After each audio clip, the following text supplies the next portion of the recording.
Assalamualaikum warahmatullahi wabarakatuh. Bismillahirrahmanirrahim. Alhamdulillahi rabbil alamin. Wa bihi nasta'in ala umuri dunya wad din. Wassalatu wassalamu ala ashrafi anbiya wal mursalin wa ala alihi wa sahbihi wa man sara ala nahjihi bi ihsanin ila yaumidin wa ba'd. Allahumma salli wa sallim wa barik wa an'im ala nabiyina Muhammad. Allahumma inna nas'aluka ilman nafi'a wa na'udzubika min ilmin la yanfa'. Allahumma 'allimna ma yanfa'una wanfa'na bima 'allamtana. Allahumma ansurna wal muslimin khasatan al madlumina minhum fi Filistin wa fi kulli makan. Allahumma asli lana umurana kullaha. Allahumma aslih wulata umurina. Allahumma ansurna wa baladana min kulli su' innaka waliyyu dzalika wal qadiru alaih. Alhamdulillah, kita panjatkan puji dan syukur kita kepada Allah atas nikmat dan karunia yang Allah berikan kepada kita sehingga kita bisa bersua pada kesempatan kali ini.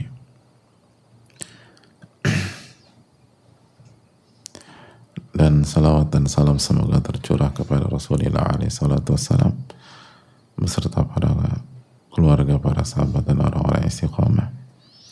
Kita minta ilmu nafi dan kita berlindung dari ilmu yang tidak bermanfaat. Dan semoga Allah senantiasa menolong kita, umat dan khususnya yang terzalimi di Palestina dan di berbagai macam tempat. Semoga Allah perbaiki urusan-urusan kita, memperbaiki urusan pemimpin-pemimpin kita, dan menjaga diri kita dan bangsa kita dari segala keburukan. Amin ya rabbal alamin. Hadirin Allah muliakan,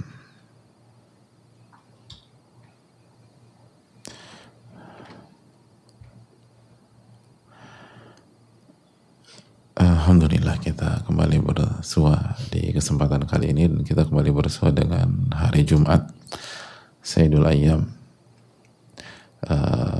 hari yang paling utama di setiap pekan, hari yang dipenuhi dengan ibadah, takarrub, zikir kepada Allah Subhanahu wa taala. Oleh karena itu perbanyak salawat kepada Rasulullah sallallahu alaihi wasallam. Allahumma shalli wa sallim ala nabiyyina Muhammadin wa ala alihi washabbihi ajma'in. Man shalla alaihi salatan sallallahu alaihi biha asyara. Barang siapa yang bersalawat kepadaku 1 kali, maka Allah akan bersalawat, Allah akan rahmati dia sebanyak 10 kali. Dan bagi laki-laki jangan lupa salat Jumat pada hari ini. Dan jaga niat, jangan sampai salat Jumat hanya formalitas dan rutinitas, tapi renungkan bahwa ini adalah syiar dari syiar-syiar yang hendaknya kita kerjakan untuk kepentingan kita sendiri di dunia dan di akhirat. Lalu baca surat Al-Kahfi sebagaimana riwayat yang menjelaskan dan keterangan banyak para ulama. Dan jangan lupa berdoa di akhir hari ini sebelum maghrib sebagaimana hadis Nabi kita sallallahu alaihi wasallam. Dan semoga Allah memberikan taufik untuk bisa memaksimalkan hari ini, karena kita nggak akan bisa beribadah dengan maksimal kecuali dengan pertolongan Allah Subhanahu wa taala.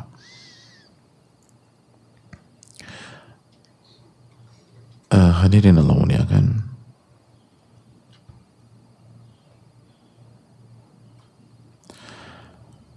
yang berikutnya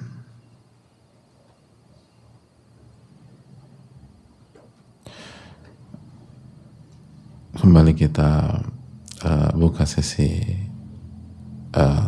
tanya jawab di hari Jumat ini sebagaimana biasa.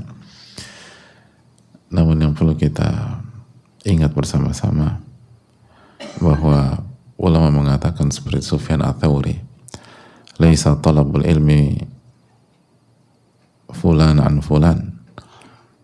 Inti dari menuntut ilmu itu bukan meriwayatkan dari A dan dari B dari perawi ke perawi, dari ulama ke ulama.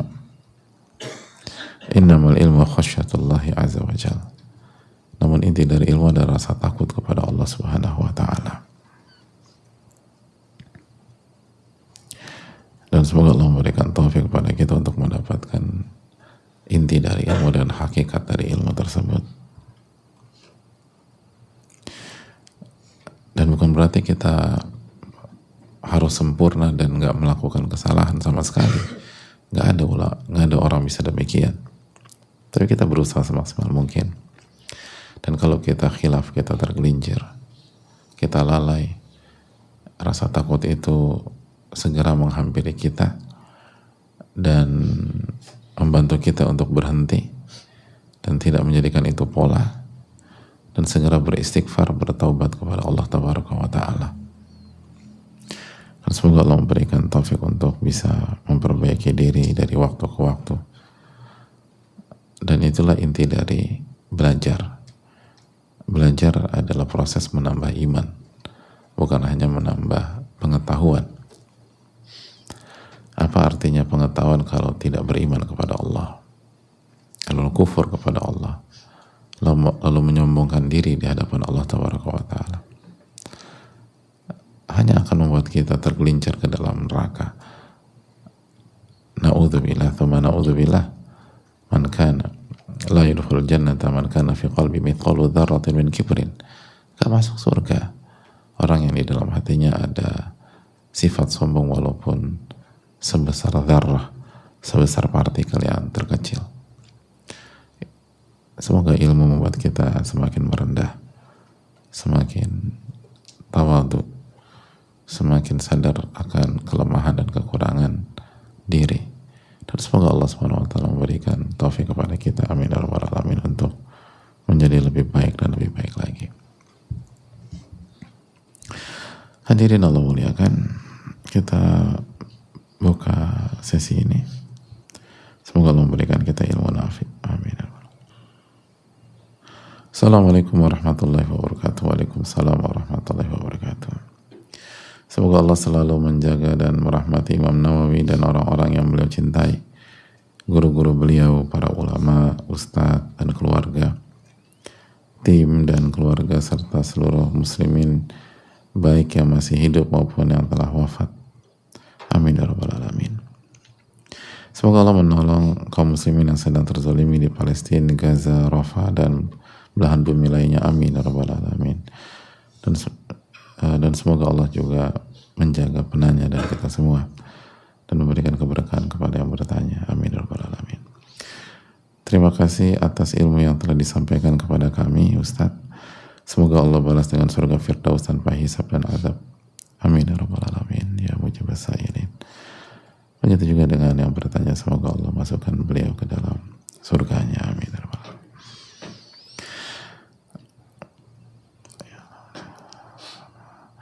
Izin bertanya mengenai lezatnya iman. Ustadz, alhamdulillah Allah memberi saya rizki untuk bisa umrah full Ramadan beberapa tahun terakhir ini. Alhamdulillah. Hati saya menggebu dan saya berusaha maksimal supaya ada di Haramain selama bulan Ramadan. Dan saya bahagia kalau Ramadan ada di Haramain. Haramain itu Mekah Madinah, hadirin. Jadi bagi yang kurang familiar dengan istilah Haramain, kalau dengar kata Haramain itu maksudnya di Mekah dan Madinah. Kalau Mekah aja Haram Makki, kalau Madinah saja Haram Madani. Tapi kalau disebutkan Haramain atau Haramani, maka itu maksudnya Mekah Madinah. Jadi penanya berusaha kalau bulan Ramadan ada di Mekah Madinah, dan bahagia kalau Ramadan ada di sana, di dua kota suci tersebut. Tapi Ustadz, kenapa saya jarang bisa sholat dengan lebih khusyuk kalau di Masjidil Nabawi atau di Masjidil Haram? Apalagi kalau sudah posisi berdesak-desakan. Saya menangis dalam sholat tarawih karena menangisi buruknya sholat saya di Masjidil Haram. Padahal untuk dapat tempat sholat di masjid aja saya sudah berjuang. Saya sadar bahwa dosa-dosa saya sangat banyak. Maka apakah hati saya tidak bisa merasakan indahnya sholat di Haramain karena saya kurang beristighfar dan bertobat, atau mungkin ditambah karena tidak jujurnya niat saya. Walau begitu, saya tetap mohon kepada Allah supaya saya terus bisa berumrah dan beribadah di Haramain selama bulan Ramadan sampai akhir hayat saya. Membayangkan Ramadan saya tidak bisa berada di Haramain sudah bisa membuat saya sedih dan menangis. Mohon nasihatnya Ustaz. Semoga Allah mudahkan Ustaz menjawab pertanyaan ini. Amin ya rabbal alamin. Syukran jazakallahu khairan barakallahu fikum. Terima kasih atas pertanyaannya. Semoga Allah memberikan taufik kepada kita. Yang pertama, semoga Allah memberikan pahala besar bagi penanya atas upaya dan kesungguhan beliau untuk bisa mengagungkan syiar-syiar Allah Subhanahu wa taala dan untuk bisa memaksimalkan waktu, harta dan dua tanah haram tersebut, karena full Ramadan di Haramain kita tahu harus mengorbankan harta yang gak sedikit, waktu 1 bulan dan seterusnya. Jadi semoga Allah terima amal ibadah beliau dan kita semua, amin ya rabbal alamin. Lalu yang berikutnya, khusyuk memang tantangan semua kita, dan semoga ya, artinya semoga ini bukan karena ketidakjujuran, tapi ini proses untuk berada di level yang baik dan level yang tinggi. Level khusyuk itu level yang tinggi, hadirin. Dan itulah proses para ulama. Ada sebagian orang-orang soleh terdahulu saja itu butuh waktu bertahun-tahun. Butuh waktu bertahun-tahun untuk membuat sholat khusyuk secara konsisten. Ya bayangkan, sedangkan mereka ibadahnya luar biasa, kedekatan dengan ilmunya luas, lalu nggak melakukan dosa apa yang kita lakukan seringkali. Adapun kalau sampai pada titik tidak jujur, semoga pertanyaan penanya adalah indikasi kejujuran beliau. Karena sekali lagi, orang yang nggak jujur, kalau sampai titik nggak jujur, sampai titik berbohong, apalagi berbohongnya kepada Allah, itu tidak akan bertanya dengan pertanyaan seperti ini. Makanya sebagian ulama klasik ketika ditanya seseorang, apakah saya munafik, karena saya takut menjadi orang munafik, lalu dijawab sama ulama, insya Allah Anda bukan munafik. Loh, kok tahu dari mana? Kan Anda nggak kenal saya dan nggak ini. Orang munafik nggak akan bertanya pertanyaan seperti di atas. Makanya dalam Bukhari apa kata Hasan? Ma khafahu ila mu'min wala aminahu ila munafik. Ma khafahu ila mu'min. Tidak ada yang takut riya, tidak jujur, kecuali mukmin. Dan tidak ada yang merasa aman dari riya atau ketidakjujuran atau kemunafikan kecuali orang munafik. Jadi sebatas kita khawatir menjadi orang munafik, semua itu indikasi kejujuran. Itu poin. Karena orang munafik gak bertanya seperti ini. Orang munafik itu akan bela dirinya. Saya kan udah ini, saya udah ini. Akan terus merasa dirinya benar, selalu benar, dan dirinya paling suci, dirinya paling hebat. Itu orang munafik. Ciri-ciri orang munafik. Jadi absyir atau absyiri, semoga ini adalah indikasi keimanan kepada Rabbul Alamin, dan terus memperbaiki dan terus pertahankan pola ini dan tingkatkan, itulah. Dan tujuan syaitan membuat kita seperti ini kan pengen menggagalkan rencana kita. Udah ngapain naik ke sana, lu juga sia-sia, nggak ada gunanya, lalu juga munafik, bla bla bla bla bla bla bla. Akhirnya udah nggak jadi ke sana. Jadi adapun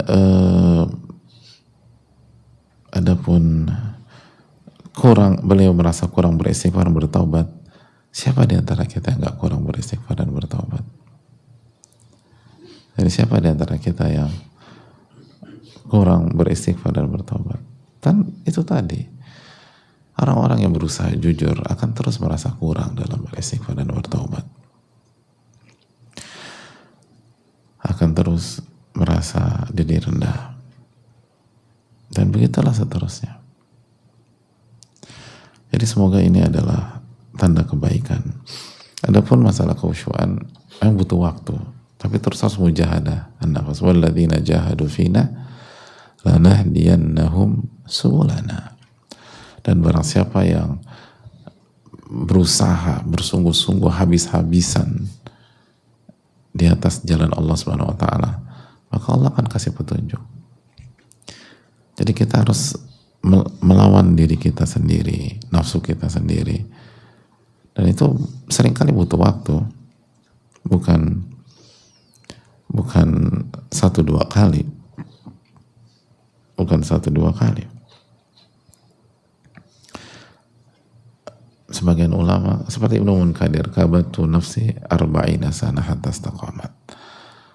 Aku tuh berjuang, berjihad melawan diriku sendiri, mengkondisikan, mengkontrol, menahan selama 40 tahun sampai konsisten, sampai bisa konsisten, sampai bisa istiqomah. 40 tahun. Dan itu Ibnu Munkadir yang gelarnya Sayyidul Qurra, pemimpinnya para qari Al-Quran,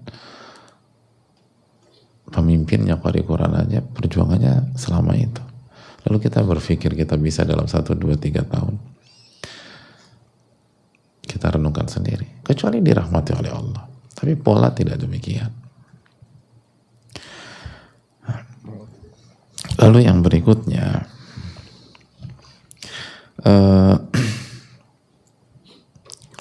keinginan bisa beribadah di Haramain selama bulan Ramadan itu hal yang sangat baik, dan semoga Allah memberikan pahala. Dan sedih ketika tidak bisa berada di sana sebagaimana harapan, itu pun juga semoga bentuk kejujuran dan semoga Allah memberikan pahala. Hanya saja yang perlu diingatkan, jangan sampai kesedihannya melampaui batas sehingga kita lupa sebuah konsep bahwa wa asa an takrahu syai'an wa huwa khairul lakum wa asa an tuhibbu syai'an wa huwa syarrul lakum wallahu ya'lam wa antum la ta'lamun. Jadi yang kalian tidak suka itu yang terbaik buat kalian, dan sebaliknya yang kalian inginkan itu nggak bagus buat kalian, dan Allah Maha mengetahui dan kalian tidak mengetahui apapun. Jadi seorang mukmin itu menjalani apa yang Allah takdirkan dan yakin apa yang Allah pilihkan itu pasti yang terbaik, dengan terus berusaha. Dan kalau kita lihat, nggak semua orang soleh, orang bertakwa, para sahabat dan para ulama menghabiskan setiap Ramadan itu di Haramain, enggak. Dan itu nggak menghalangi mereka menjadi wali-wali Allah dan menjadi ulama, menjadi para sahabat. Bahkan kita tahu sebagian sahabat besar itu keluar dari kota Madinah dalam rangka mengerjakan ibadah yang lebih strategis seperti berdakwah untuk beliau. Bahkan di zaman Nabi SAW, Mu'adz bin Jabal radhiyallahu anhu ke Yaman, Abu Musa al-Asy'ari ke Yaman, lalu nantinya Abdullah bin Mas'ud ke Irak, dan banyak kan. Itu para sahabat radhiyallahu anhu. Imam Syafi'i rahimahullah dari Mekah pindah ke Madinah. Mekah kita tahu pahalanya lebih banyak mana, di Masjidil Haram atau Masjid Nabawi? Hah? Masjidil Haram, Masjid Nabawi? Masjidil Haram. Salat satu kali Masjidil Haram lebih besar daripada 100.000. Terus kalau di Masjid Nabawi? Tapi pindah dari Masjidil Haram, pindah dari Mekah ke Madinah. Kalau pakai logika, pokoknya harus di sana, ya beliau nggak akan pindah. Itu Imam Syafi'i rahimahullah. Pindah untuk apa? Bukan karena nggak betah di Mekah, karena untuk berguru dengan Imam Malik, dan Imam Malik ada di Madinah. Dan itu lebih maslahat buat umat dan lebih strategis. Lalu dari Madinah pindah, gitu. Ketika Imam Malik wafat, beliau pindah dari kota Madinah. Dan kita tahu bersama-sama bahwa beliau lama di Irak, lalu wafat di Mesir. Wafat di Mesir. Itu pelajaran mahal bagi kita. Karena sekali lagi ada, kayak misalnya ada mungkin seseorang udah rencana nih Ramadan di Haramain, tapi tahun ini orang tuanya sakit. Dan ini kesempatan dia untuk merawat. Maka sekali lagi rawat orang tua. Apalagi kalau orang tua nggak punya siapa-siapa, yang lain nggak bisa dan seterusnya. Ini jadi kewajiban kita sebagai anak. Sedangkan sholat di sana hukumnya sunnah. Sholat zuhur hukumnya wajib, tapi sholat zuhur di Masjid Nabawi bukan wajib. Sholat asar wajib, tapi sholat asar harus di Masjidil Haram itu bukan kewajiban. Sedangkan merawat orang tua ketika nggak ada siapa-siapa, kita kan dapat pahala wajib. Jadi ini yang perlu direnungkan. Sedih boleh, itu bagus. Bahkan bukan boleh, bagus malah. Tapi kita harus objektif dan harus menilai sesuatu dengan kaidah dan bukan dengan perasaan. Dengan kaidah dan bukan dengan perasaan. Wallahu ta'ala bishawab.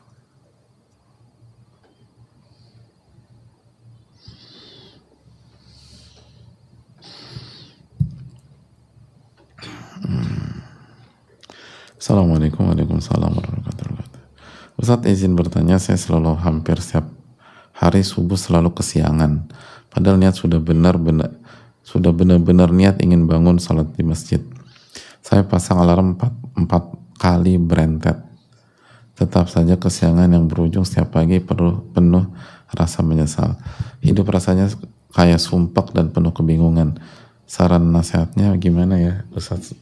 Saya bisa berubah dan lebih baik lagi agar semua rasa-rasa yang ada dalam hati dan pikiran bisa lebih tenang. Ya, terima kasih atas pertanyaannya, dan jangan lupa doakan ulama-ulama kita, guru-guru kita, dan doakan Imam Nawawi rahimahullah. Jangan lupa doakan Imam Nawawi rahimahullah taala ketika kita bertanya, itu adab dalam dunia ilmu. Dan para ulama-ulama kita yang ilmunya kita nikmati setiap hari. Semoga Allah merahmati Imam Nawawi dengan rahmat yang luas, amin ya rabbal alamin, dan seluruh ulama kita. Karena itu bagian dari bersyukur. Dan kalau kita nggak bersyukur, maka Allah akan cabut nanti nikmatnya. Kalau kita bersyukur, Allah akan tambah. Dan ini hal yang paling penting. Jangan lupa mendoakan ulama-ulama kita dan guru-guru kita ketika kita bertanya. Dan itu didikan para guru-guru kita, ulama-ulama kita. Mereka mendidik kita demikian. Dunia ilmu adalah dunia untuk orang-orang yang pandai bersyukur, bukan orang-orang yang kufur atau tidak bersyukur. Dan itu akan membuat ilmu kita berkah dan ilmu kita langgeng. Allah ta'ala bishawab. Yang pertama, semoga Allah kasih ganjaran kepada penanya atas upaya yang dilakukan, tapi rasanya belum maksimum. Jadi tinggal ditambah lah. Sampai pasang alarm 4 kali berentet. Ya kenapa nggak 5? Kenapa nggak 6? Kenapa nggak 7? Kenapa nggak 8? Kenapa nggak 9? Kenapa nggak 10? Kenapa nggak 11? Kenapa nggak 12? Jadi itu poin. Coba kalau kita pasang alarm 15, jam berapa? Jam 4 misalnya. Dan kalau kita nggak bangun, orang rumah bangun insya Allah. 15 alarm. Kalau kita nggak bangun, orang rumah bangun, dan orang tua rumah akan bangunin kita. Kotelku sambil sebel lagi, jadi insya Allah kita bangun gitu. Dan jam 4 kan semua harus bangun pada dasarnya. Bukan artinya ya keluarga, rumah seorang muslim atau rumah keluarga muslim jam 4 kan. Udah waktu bangun lah gitu loh. Atau kalau mau itu 4:30 nih, agar ya paling enggak subuhnya dijaga. Tapi kalau 4:30 subuhnya ketinggalan juga, ya 4:15 lah kalau untuk sekarang. Jadi itu aja menunjukkan kita belum maksimum. Belum lagi kita harus evaluasi waktu tidur kita. Alarm 4 kali, di setel 4 kali. Jam misalnya jam berapa? Jam setengah 5 misalnya, biar yang penting untuk fase awal subuh dulu diamankan lah, dan persiapan subuh 10 menit, jadi insya Allah dapat. Tapi kalau kita baru tidur setengah 4 kan percuma juga gitu. Benar 4 alarm, tapi tidurnya setengah 4, ngerjain ini ngerjain itu segala macam. Jadi coba dievaluasi sisi-sisi lain gitu loh. Tidur jam berapa, lalu aktivitas siang tuh gimana, aktivitas siang seperti apa, lalu mengerjakan sunnah-sunnah Nabi yang lain apa, misal qailulah. Qailulah tuh tidur siang. Qilu fa inna syayatin la taqil. Tidur siang lah, karena syaitan tuh nggak pernah tidur siang. Dan salah satu fungsi tidur siang adalah untuk mensupport malam, dan tidak lama-lama tidur siang itu. Qailulah itu namanya juga qailulah, nggak lama, bukan 2, 3, 4 jam, bukan. Dan selaras dengan rekomendasi para dokter pada hari ini gitu. Dan qailulah kan bisa dimulai dari sebelum zuhur atau setelah zuhur. Allah ta'ala misalnya 20 menit gitu loh gitu. Atau 40 menit. Oke. Jadi semuanya dievaluasi. Terus perbanyak istighfar sudah atau belum? Banyakin istighfar. Dan jadi pola hidup itu dirubah. Ini ada yang salah. Allah ta'ala alam bisa mungkin itu.